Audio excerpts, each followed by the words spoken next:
HR issues can kill you. One complaint against your company can turn your world upside down. And you spend way too much time dealing with HR when you should be spending your time on making a profit. You should talk to Bambee. With Bambee, get access to your own dedicated US-based HR manager starting at just $99 per month. They get to know you and your business while providing HR expertise and the personal touch you need and want. They're available by phone, email, and real-time chat, so onboarding and terminations run smoothly. Team members reach peak performance, and your business stays compliant with changing HR regulations. And with Bambee's HR Autopilot, you'll automate important HR practices like setting policies, training, and feedback. HR managers can easily cost $80,000 a year, but Bambee starts at $99 per month. Schedule your free conversation today to see how much Bambee can take off your plate. Go to Bambee.com right now and type in Accelerate under podcast when you sign up. It'll really help the show. Spelled BAM, BEE.com. Bambee.com. Type in Accelerate.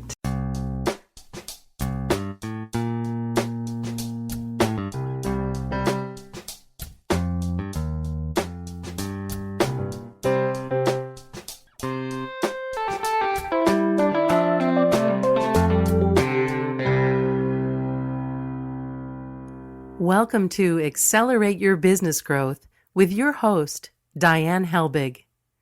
Diane is a leading small business development and leadership coach, author, and speaker who is passionate about sharing valuable ideas, tips, and techniques with business professionals worldwide. Diane brings you the world's experts and gurus in all things business. Whether it's sales, structure, social media, planning, or plateauing, guests bring their expertise and energy to each episode. When growing your business is your focus, Accelerate Your Business Growth is the show to listen to. Got a topic or guest suggestion? Let Diane know. The goal is to make sure you have the information you need to move your business forward. Thanks for joining us. Settle in and enjoy. Hi, everybody. Thank you so much for joining us. Today's podcast is sponsored by Audible.com. Audible.com is a leading provider of spoken audio entertainment and information. Listen to audiobooks whenever and wherever you want. Get a free book when you sign up for a 30-day free trial at audibletrial.com/businessgrowth. Accelerate Your Business Growth podcast is enjoying inclusion on lists of the best podcasts to listen to. From Inc.com to MSNBC's Your Business, Proven, People First, Fit Small Business, and a whole host of other sites. This podcast is gaining recognition as a great resource for small business owners, entrepreneurs, and sales professionals. This is really because of the guests who join me here. They give of their time and their expertise so that all of you listeners can do better things in your businesses.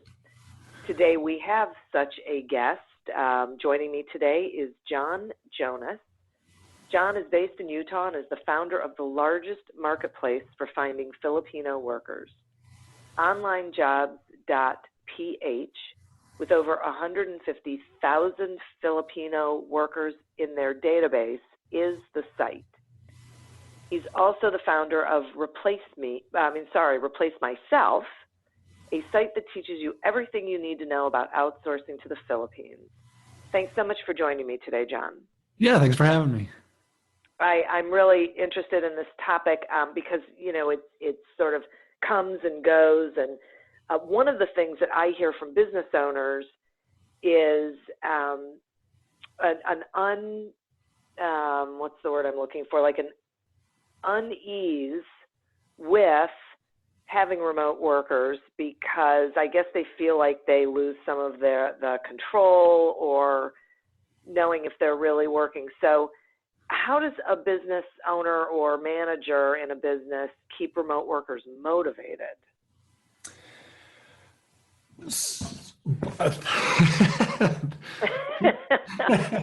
That was nothing like a tough question at the beginning of the whole thing.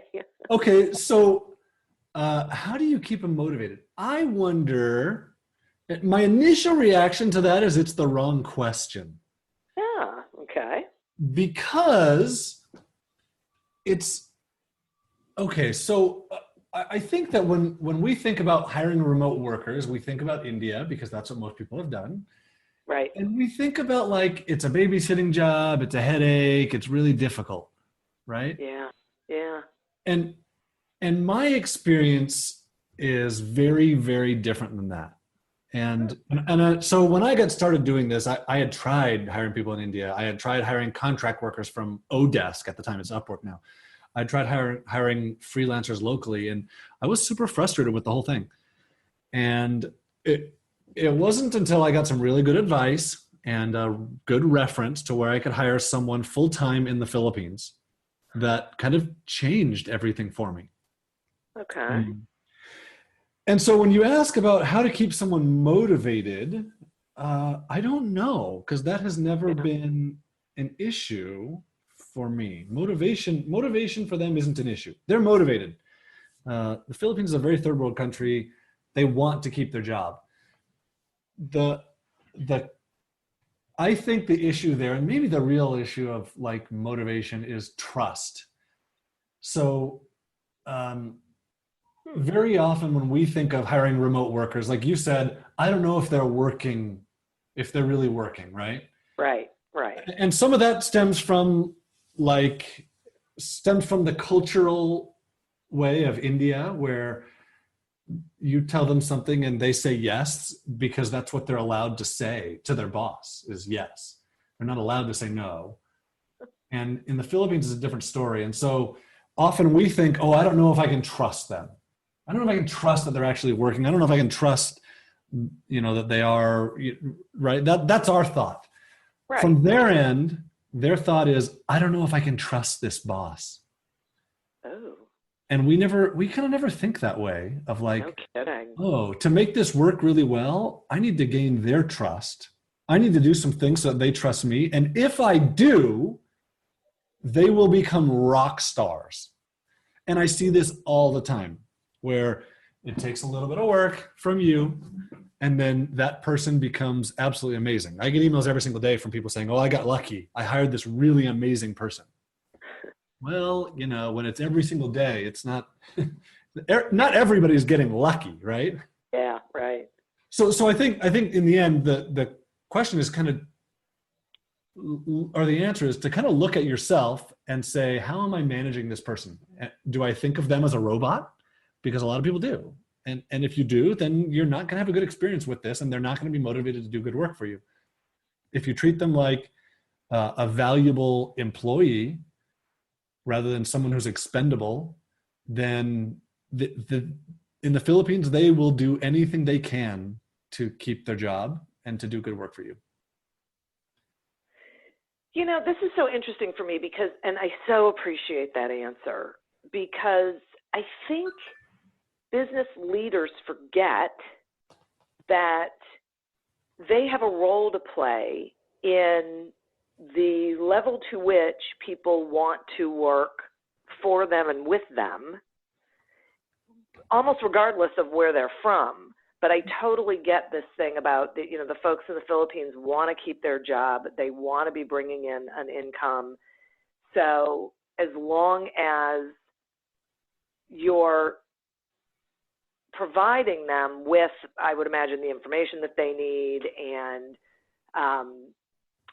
training, right, and security and letting them trust you. I think that's so interesting. I don't think business leaders realize that they have a responsibility to be trustworthy.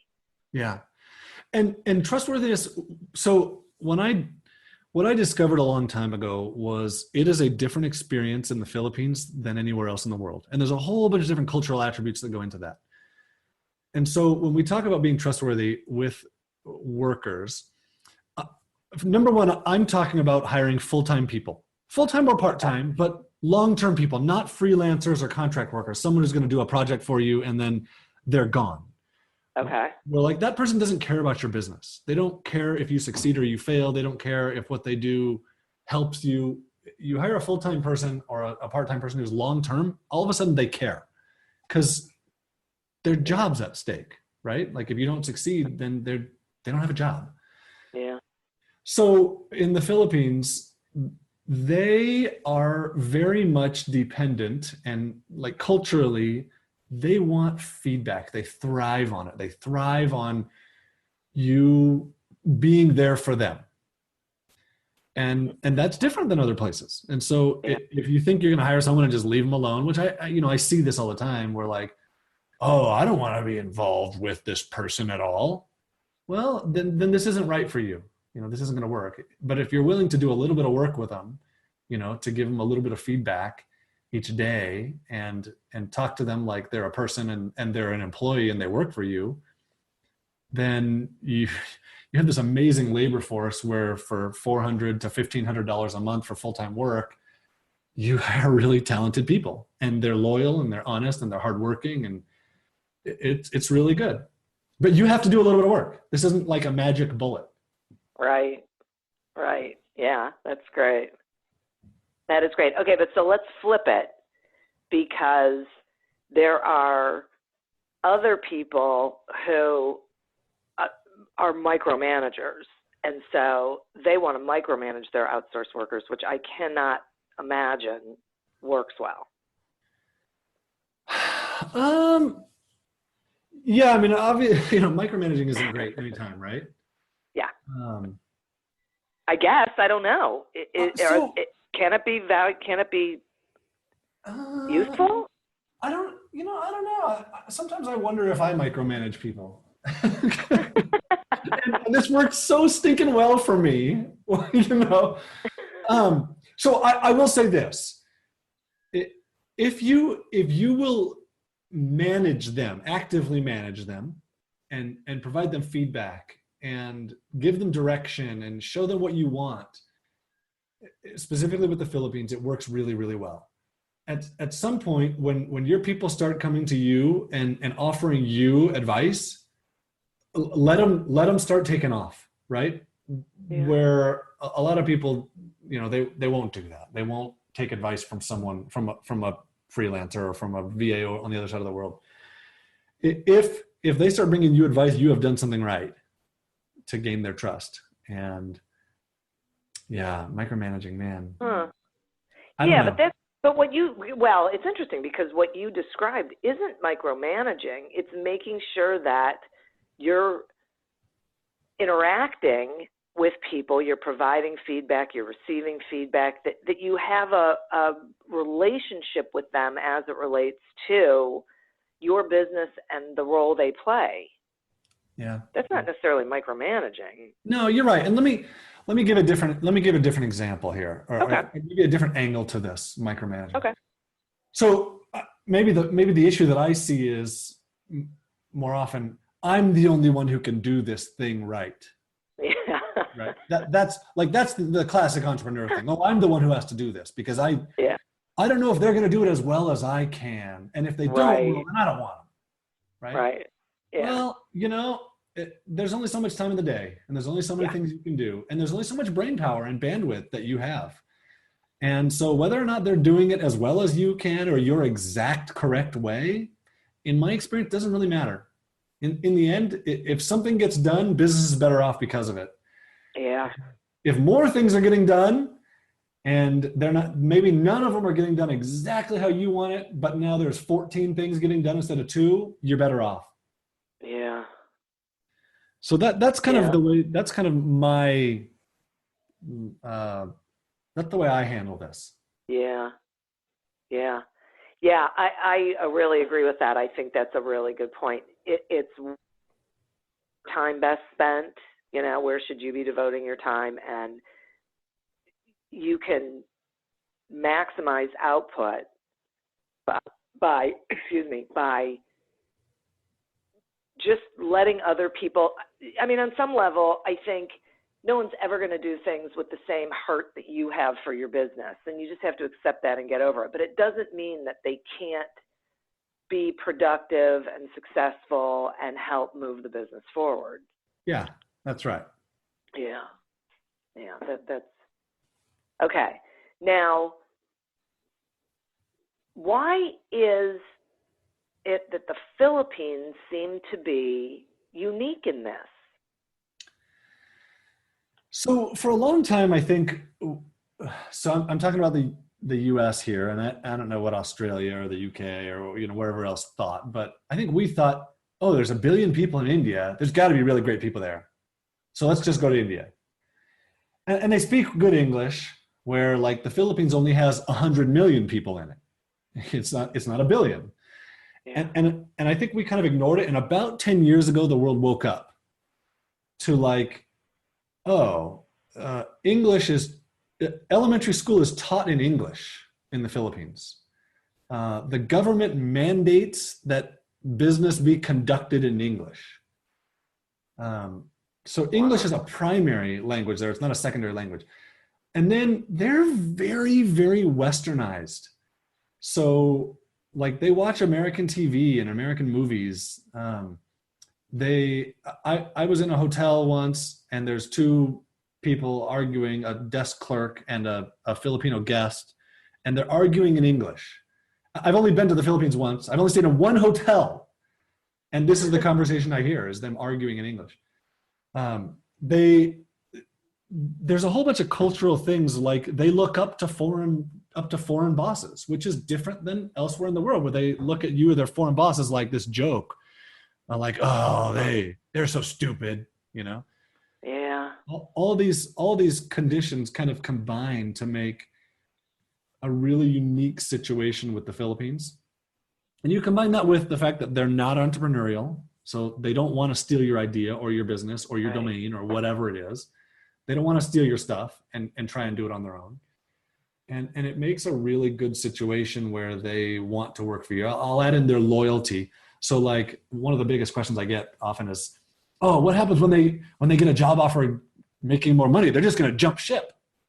Well, no, that's not the case in the Philippines. And I can tell you story after story of they're super loyal, almost to it being a fault of theirs, where you hire someone, if you treat them well, they will never stop working for you. Wow. So it really does create this different situation that you can build a business around like real, loyal, talented help. Right. Right. Exactly. So, and I thought it was interesting that you said that you're talking about, you know, for the most part, full time. You really are talking about having remote workers, not necessarily like virtual assistants or freelancers. Yeah, not freelancers.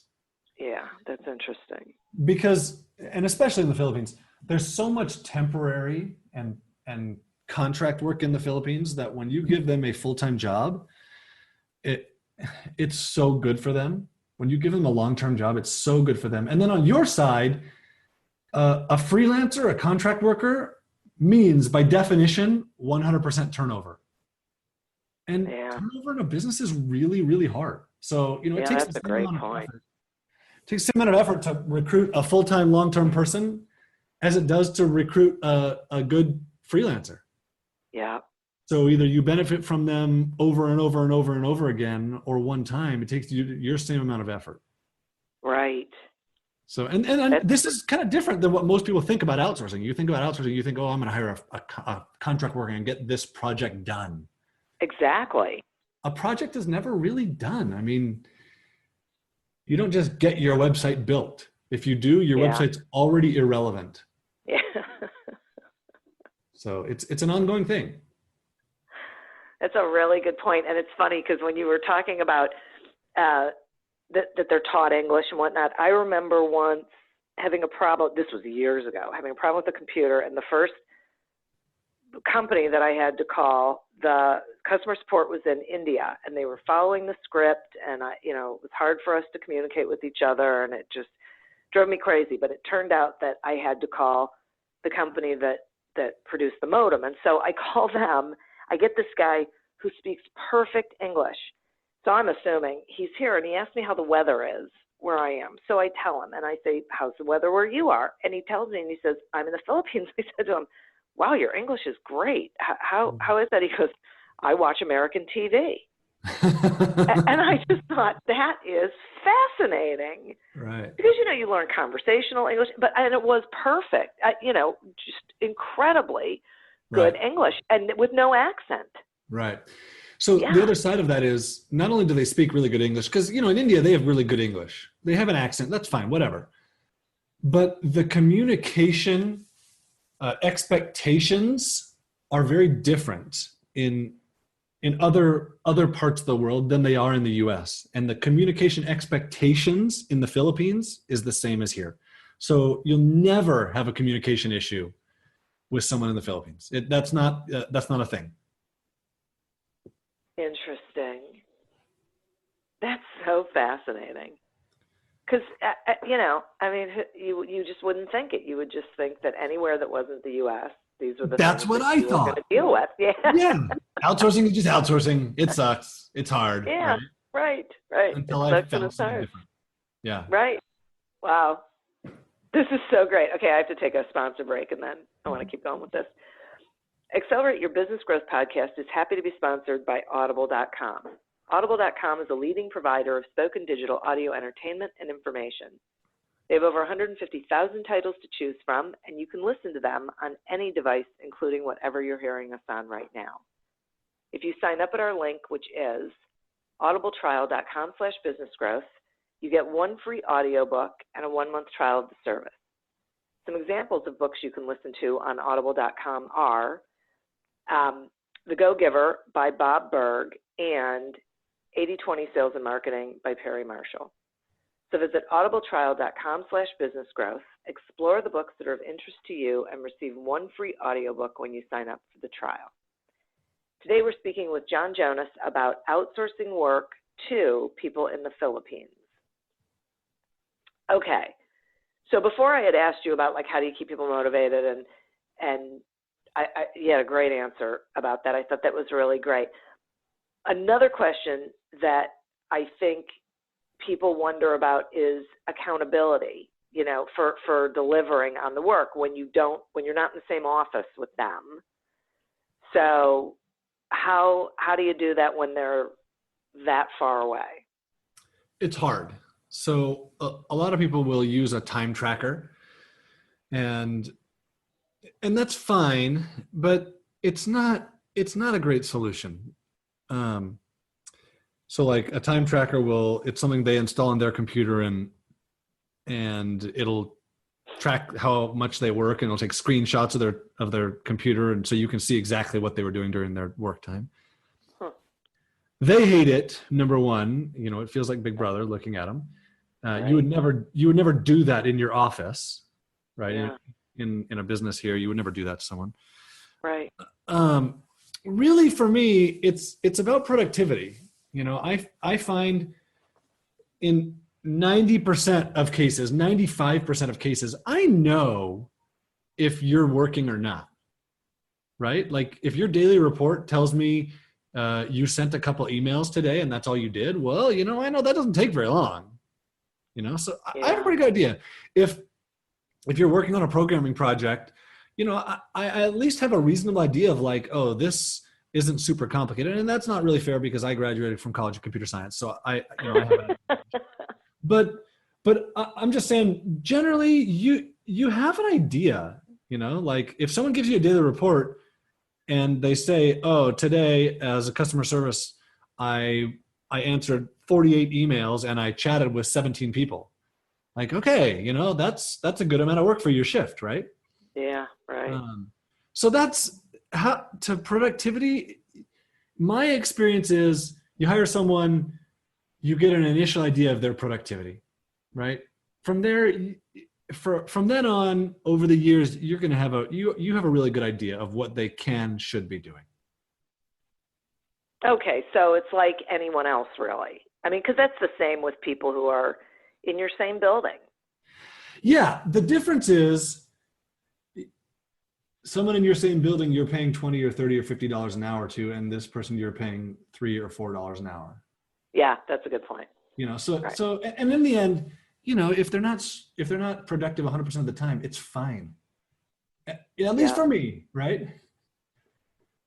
So That's kind Yeah. of how I look at it. You know, if they only work 5 hours instead of 8, you know, I'm still way, way ahead. Yeah, that is a very good point. That's right. And they really do need to Yeah. look at it that way. Right. Yeah. And yeah. Okay. Now,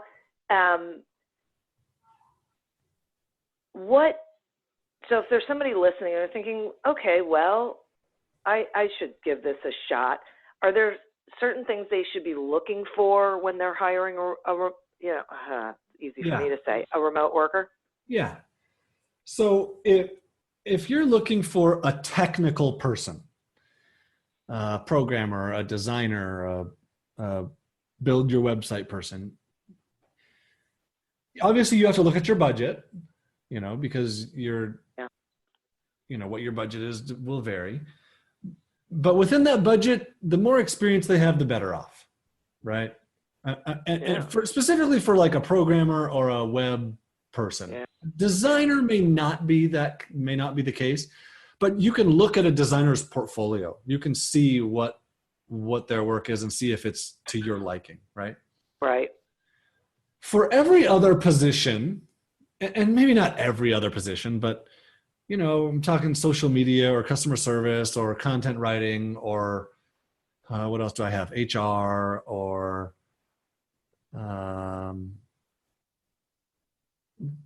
admin work. Yeah. English is really important. English is the number one thing to look for. English and this kind of gets into how I recruit in my recruiting process and the technical details of it, but you're looking at their attention to detail and their reliability in responding. Okay. So this is, do you want me to go into this a little bit? Yeah, I would actually. I think this is really important. Okay, so when I'm recruiting someone, they're on the other side of the world. You don't get to sit down with them, right? You don't have the assurance of like, oh, they didn't show up to my office today, right? Right. So for me, one of the really important things is I need to know that you're working every day. And so I require a daily report every single day. Okay. And when I recruit, I can tell pretty dang well if someone is going to be reliable or not. And that is based on how reliable are they in the recruiting process. So when I recruit someone, whether I posted a job or whether I contacted a whole bunch of workers and I'm interviewing them, when I interview, I ask a whole bunch of questions across a whole bunch of emails. And so I email them 1 or 2 or 3 questions and I wait for their response. And then I ask them 1 or 2 or 3 more questions. And if it takes them 2 or 3 days to respond, well, you know, when I hire them, I know it's going to probably take them 2 or 3 days to respond. And that's not okay with me. If I ask them 4 questions and they only answer 2 of them, or they answer 3 of them and they ignore 1, well, then after I hire them, I know that they're likely to ignore tasks that I've given them. Yeah. Right? And so I found that this process of asking lots of questions over lots of emails does a really good job of weeding out the people that I don't want. The thing that I don't do, and this is going to sound contrary to what everybody's thinking or what almost everybody else who gives advice is, don't do a Skype interview. When you're recruiting people, do not schedule an interview on Skype and try and get them onto Skype so you can talk to them face to face. Really? Work. How come? So there's a couple reasons. One, potentially, you know, the Philippines is a third world country, and it's pretty third world. So they have a laptop. They're perfectly capable of writing content for you. They're perfectly capable of using Facebook. They don't have a microphone. Well, how do they tell you that?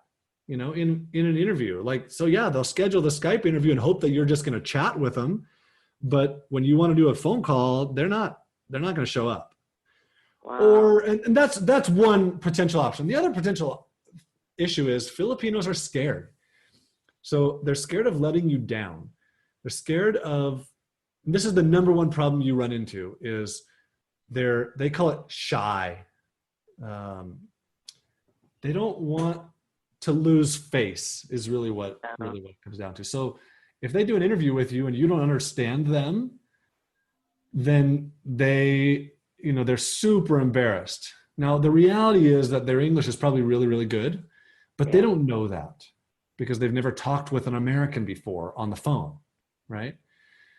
So it's something I've seen over and over again. It's something that people still want to do.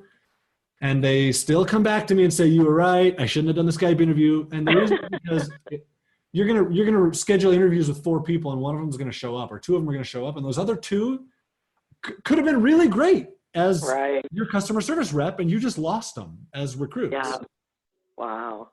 So that's so great. That is just, it's such great insight. Like, I'm listening to that and I'm thinking, we wouldn't stop to think that the person that we are wanting to interview or hire hasn't spoken to an American. We're so in our own worlds. Oh, yeah. That we don't think about this stuff, that they might not have a microphone.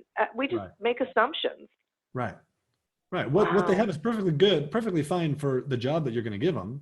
Right. But you're asking them to do something that's well above and beyond. Or, they might be embarrassed because they live in this little tiny house and they have chickens running around, and you're going to hear their chickens clucking on the phone call. Yeah. And they're super embarrassed. Yeah. Wow. That's crazy.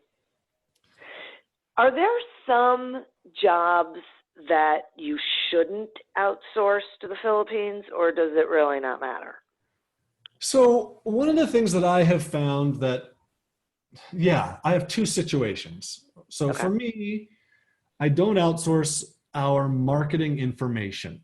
So like sales info, we create that ourselves. Sales processes, that's us. Marketing tactics of like, hey, use this website, post this here, do this, something like that. Yeah, they're doing it all the time. So that's one thing that's not great. The second situation is, so I get this email once a week from someone. I don't really know what I'm doing, but I'm going to hire a Filipino to do it for me. Well, that's not going to work. I'm a total newbie and I don't really understand this marketing stuff, so I'm just going to hire someone else to do it for me. Well, this is not likely to work. Yeah. So if you don't know why you're hiring someone, you don't know what they're going to do for you, you're expecting to hire someone, have them tell you what to do. It's not going to work. Yeah. Wow. It's a great point. And people do that all the time. Oh, yeah. Yeah. Well, like they hear my story. I mean, I can tell you story after story after story of really amazing work that my people have done, or like businesses that they have built for me. And they think, oh, I'm going to do that. I'm going to hire someone else. I don't know what I'm doing, but they'll know. Well, the reality is that I knew what I was doing. Yeah. Stuff, right? So I told them what to do. I told them why to do it. I told them how to do it. I didn't do the work, but I knew. Right. And that's really important. All right, wait, let me ask you a question about that. Is it work that you could have done and you knew how to do it that well, it just wasn't where you should be investing your time? A lot of it, yeah. Yeah. I mean, you think about things that, so all the things that I've mentioned, aside from programming and design work, right? So like I can't do design work. I'm terrible at it. But programming I could do. Most people can't. Okay, so there's 2 good things, right? Customer service I can do. Social media I can do. Content writing I can do. I hate all of those things. Yeah. But I could do them, right? Yeah. Posting in forums I can do. Posting on Craigslist I can do. Or whatever it is, I can do those things. It's just a terrible use of my time. Right. And I think people really need to look at that kind of thing, because we all do that thing. Well, it's just faster if I do it. I can just do it. Yeah. The first time. Not necessarily. Right. Exactly. Right. Huh. Okay. Okay. So are there things that, like common things that take up a lot of time in a business, that are really easy things to outsource? customer support. Okay. I mean, I can tell you what we do in my business. Okay. Yeah. So my day consists of giving feedback to people who are working for me and giving instructions for what to do. So we have programmers who work for us. I have 4 full-time programmers. I have designers who do design work. I have admin people who look at the back end of our systems and follow protocols of like, hey, we don't want this going on, or we don't like this, or stuff like that. Those admin people. We have customer support people who answer questions, and they forward stuff on to other people when they don't know answers. Have an HR person who does recruiting. What else do we have?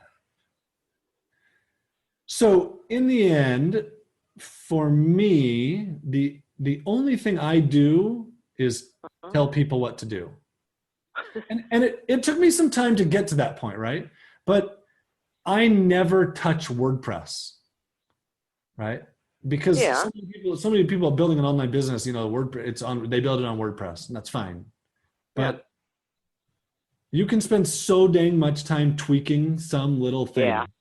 Yeah. Or Shopify or whatever it is. You can spend so much time doing this where your time is just better spent. Your brain power is better spent focusing on how do I make more sales rather than how do I get this widget to do what I want it to do. Right? Yeah. Because one more feature on your website isn't going to make more sales.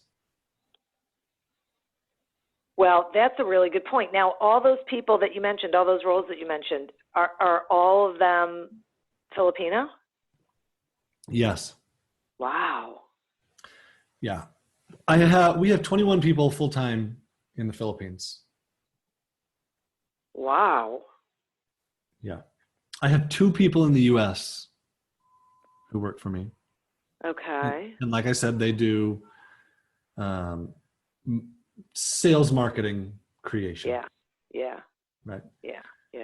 Another thing that I haven't talked about, one of the people that I have working for me are advertisers. So like what do you mean? Google AdWords, Facebook ads, Okay. stuff like that in the Philippines. Oh, okay. That's interesting. So they're creating and managing those ads for you? Yes. Wow. Okay. Yeah. Okay. So like the strategy work is being done here, and then the implementation is being done there. So yeah, some of the advertising strategy work is done here, but a lot of it's done there. Oh, I'll be darned. Yeah. Okay. There's some really, really talented people. It sounds like it. Well, how do you find them? So like where? Yeah. Yeah, if someone's listening and they're thinking, wow, I'd really like to do this, where do they go to find the talented? So when I got started, the only option was to go to an agency, and there's dozens, hundreds of these where like they create an office in the Philippines, they recruit Filipinos, bring them into the office. You tell them, I want this kind of a person. They say, okay, here you go. And they mark up their salary and lease them to you, basically. Okay. Which when I got started, it was fine. I mean, it was the only option. It's like a $6,000 to $10,000 a year difference in the markup, right? It's not the end of the world. It's just not the best. Yeah. So, and I give you that because the second option that I'm going to give you is mine, but it's the best. Great. Okay.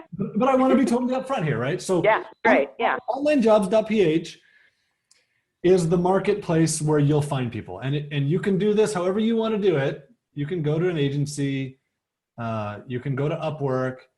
Yeah. Eventually, you're going to end up at OnlineJobs.ph, though.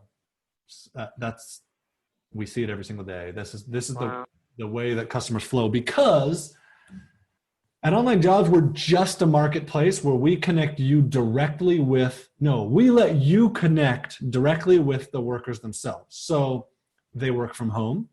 There's no extra overhead to get their effort. There's no salary markups.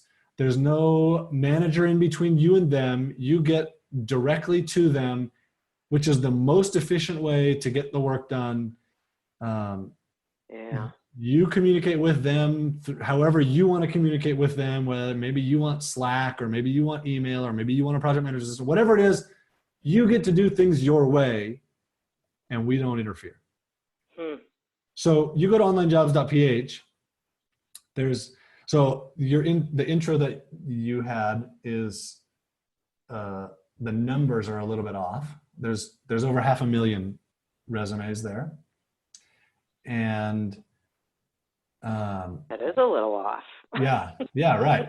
Well, and it's growing really fast too. Yeah, it sounds like it. And so you'll go on and you'll either post a job and you'll have 50 people respond and you can sort through them and, you know, interview and hire the best, or you can go on and contact people. You can look at their profiles, they look at their resumes and say, hey, I like this. I like these people. Contact them, contact 20 of them and start interviewing and hire the best one. And then, you know, there's this whole dynamic that's going on here where they don't have the daily commute, which in the Philippines is a major, major issue. The traffic is so much worse than anywhere here. A standard commute in Manila is over an hour, just standard. Wow. That's everywhere, right? Ugh. And super often it's like, oh, I have a 2.5 hour commute to work. That's so crappy. No kidding. And then they work from home, which is really nice. And they work on their own hours and they have a foreign boss, which is really good for them socially in the Philippines. There's a whole bunch of really good that goes on to make this a good situation. So you can go to OnlineJobs.ph, find someone. You can try it at Upwork. I'm just trying not to only talk about my own platform, you know? Yeah. But speaking of your own platform, I would like you to talk about this Replace Myself, because it feels to me like that's a great place for people to start. So over the last couple of months, I've actually taken some of what's at Replace Myself and put it at Online Jobs. So Replace Myself is where I started doing this, where I started teaching. When I started teaching this, I didn't realize the demand there would be for it. And so I put together a webinar that I've done hundreds of times because there's so many people want to know. So at replacemyself.com, you can go on, register for a webinar, join in on a webinar where I'll teach everything we've talked about today and a bunch more about how to do this. And I'll show you how to look at profiles and how to recruit and what they look like. Or you can just go onto Online Jobs and look. If you go into OnlineJobs.ph and go to the education page, there's a webinar that's similar, or not a webinar, there's a video there, the top video. You can watch it at your own pace, whatever. It's, I think, 35 minutes. Okay. And it'll teach you everything you need to know to start doing this. So. Awesome. Yeah. All of that, we make all that, that's all free. We want to educate as many people as we can because it changes people's lives. It changes people's lives in the US. It changes people's lives in the Philippines. We've seen it thousands of times. Wow. This is really great. I appreciate you coming on here because this is the kind of thing that people don't really know, right? I mean, now they do. And so it takes the mystique off of it and brings it into a reality that I think business owners can appreciate and understand. And so it makes it more doable, you know, maybe less scary. Yeah. If you know up front, oh, I'm going to hire this person full-time or part-time, but long-term, it changes what your brain will allow you to do. Where if you're hiring a contract worker, you know, oh, I can't spend very much time on this person. So any time I spend recruiting, I just have to limit it. Any extra effort I put in is wasted because they're only going to do this one thing for me, then they're gone. Yeah. When you go to hire a full-time or a part-time person that's long-term, now your brain knows, oh, I can spend extra time in hiring. I can spend time training because anything I do is going to come back to me over and over again. Right. And that, as a business owner, makes all the difference. Yeah. Yeah. It's huge. It is huge. Wow. And I really appreciate explaining the cultural aspect of it, because I think it helps people realize that it's a worthwhile adventure because, right, because of the mindset and the culture that's going on in the Philippines, that you get really loyal, devoted employees, basically, and without a lot of the worry that surrounds what people think of this. Right. You Right. know? Yeah. And it's, I mean, in the end, whenever I talk about this, I always say, as like the parting thing, you have to give it a try to know, right? Yeah. Like, I can talk to you until I'm blue in the face and tell you, Yeah. oh yeah, I only work 12 hours a week. Yeah. But until you try it for yourself and see, does this work for me? Can I do this and get 3 hours back in my week? Yes or no? Right. Right? Oh, getting 3 hours back in my work week, man, that's a big difference. Yeah. Right? Or can I get 12 hours back? Yeah. Right? Like, wow, that's a Yeah. lot of time. Hey, there's my Yeah. exercise time. Hey, there's my time with my wife. Yeah. I agree with you. I think, though, it really does help to hear about your experience with it and what you've learned about it and how it is actually working, because it's just different than someone saying, go ahead and try this. You know, this is what we think, or being really generalized about the topic of Yeah. outsourcing overseas. So, Yeah, here's some ideas that you might try, right? yep. Like, this is something I've done for 13 years now. And I've seen thousands and hundreds of thousands of people do it. And Yep. and it works. And it's really good. Right. But you have to try it for yourself. Exactly. Absolutely.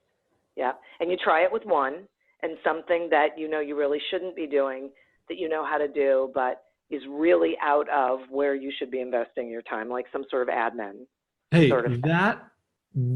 what you just said is so important. And I haven't talked about this.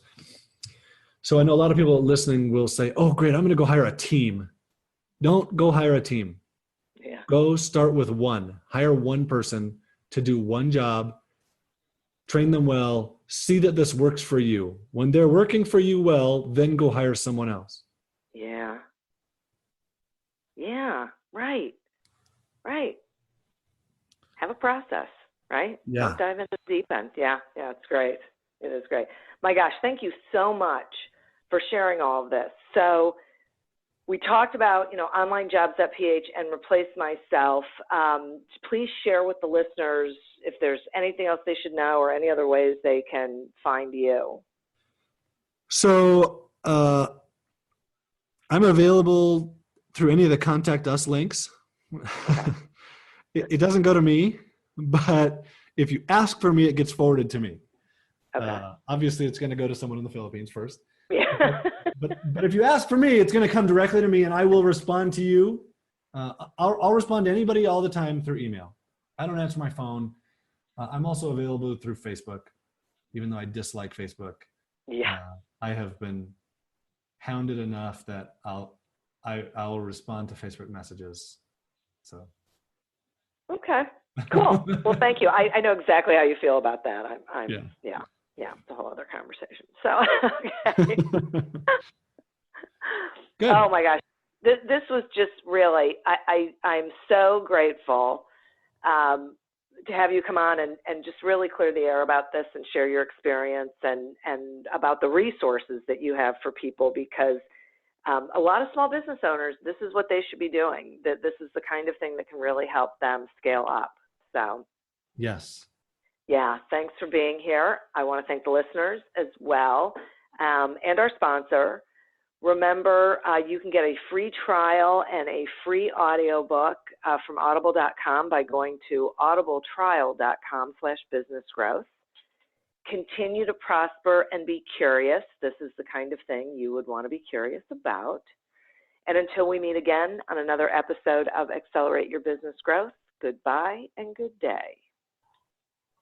Do you love news about LinkedIn, Indeed, Google, and just about every other recruitment tech company out there? Hell yeah. I'm Chad. I'm Cheese. We're the Chad and Cheese Podcast. All the latest recruiting news and insights are on our show. Dripping in snark and attitude. Subscribe today wherever you listen to your podcasts. We out.